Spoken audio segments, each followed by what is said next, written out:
তো নমস্কার বন্ধুরা, কেমন আছেন সবাই? আশা করি সবাই অনেক অনেক ভালো আছেন। সবাইকে লাইভ অ্যাডভেঞ্চার ইন বাংলাদেশে সবাইকে জানাই স্বাগত। তো বন্ধুরা, আরো একটি নতুন ভিডিও নিয়ে আপনাদের মাঝে উপস্থিত হলাম। তো আজকে অনেকদিন ধরে ভাবছি যে কি ভিডিও করবো আসলে পাচ্ছি না। তো ভাবলাম আজকে একটা বাড়িতে ছোটখাটো পিকনিক করা যাক। কারণ সামনেই তো নতুন একটা বছর আসলো, 2025 সাল 24 গিয়ে। তো তার কারণে কিন্তু প্রথমে আমি বাজারে চলে আসছি মাছ কেনার জন্য। আর অনেক রাত হয়ে গেছিল, যার ফলে মাছগুলো পাওয়া যাচ্ছিল না। তো দ্বিতীয় হাটে এসে কিন্তু একটা মাছ পেলাম। ওখান থেকে মোটামুটি আমরা মাছটা নিয়ে নিলাম। তো বাজার সদাই পুরোটা দেখাতে পারিনি, তো করে আমি সরাসরি বাসায় চলে আসছি। তো প্রথমেই দেখুন আমি এক এক করে সবকিছু দেখাচ্ছি। তেজপাতা, জিরে, আর এটা গরম মশলা, মানে সবকিছুই আর কি অল্প অল্প করে আনছি। আমরা বেশি তো না, আমরা দুজন ছিলাম। এই যে লেবু, আলু, মোটামুটি পেঁয়াজ, মোটামুটি যা যা লাগে আর কি, একটু ধনেপাতা, রান্নার উপকরণ যা যা লাগে সেগুলোই আর কি আনছি। এই যে সালাদের জন্য কিছু টমেটো, সরি টমেটো নয়, ওটা শসা ছিল। আর লাস্টে যেটা, সেটা হলো এই যে মাছ। আর মাছটা মোটামুটি 1 কিলো ওজনের ছিল।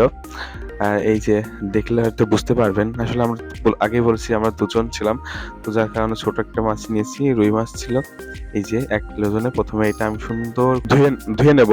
তো তারপরে এটাকে রান্না করা হবে। আসলে রান্না বান্না অতটা ভালো পারি না যেহেতু, তবু একটা ছোট্ট একটা ভাবলাম ভিডিও করে রাখি। তো দারুণ মজা হবে আশা করি আজকে পিকনিক করার এই পিকনিকটা।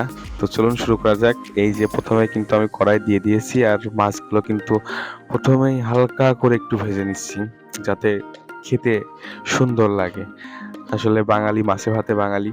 তো এই যে মাছ রান্নার পুরো উপকরণগুলো কিন্তু এখানে রেখেছি। আর পুরো মোটামুটি আমি কিন্তু এই যে দেখতে পাচ্ছেন তরকারির জন্য কিন্তু মানে প্রসেস, এই যে এগুলো মাছ আমি ঝোলে দিয়ে দেবো আর বাকিটা রেখে দেবো, অতটা আমাদের প্রয়োজন নেই। এই যে মোটামুটি কিন্তু রান্না বান্না কমপ্লিট হয়ে গেছে প্রায়। তো এখনই কিন্তু খেতে বসবো। প্রচুর খিদে লেগেছে, এটা প্রায় রাত 12টা বাজে আনুমানিক এখন। তো আর দেরি করতে পারছি না, এখনই কিন্তু বসে পড়বো। তো মাছটা এখনই নামাই ফেলবো। তো তা প্রথমে খেতে বসার জন্য প্রথমে কিছু সালাদ কেটে নেবো। এখানে সালাদের মধ্যে আছে আপনার পেঁয়াজ, কাঁচা লঙ্কা, লেবু, আর এর সঙ্গে রয়েছে শসা। তো বন্ধুরা, ফাইনালি কিন্তু ভাত থালায় বেড়ে বসে পড়েছি। আর কি বলবো, খাবারটা অসংখ্য রকম টেস্ট ছিল। অবশ্যই রান্না করেছিল দাদা। তো আজকের মতো ভিডিওটা এখানে শেষ করবো। সবাই ভালো থাকবেন, সুস্থ থাকবেন, টাটা।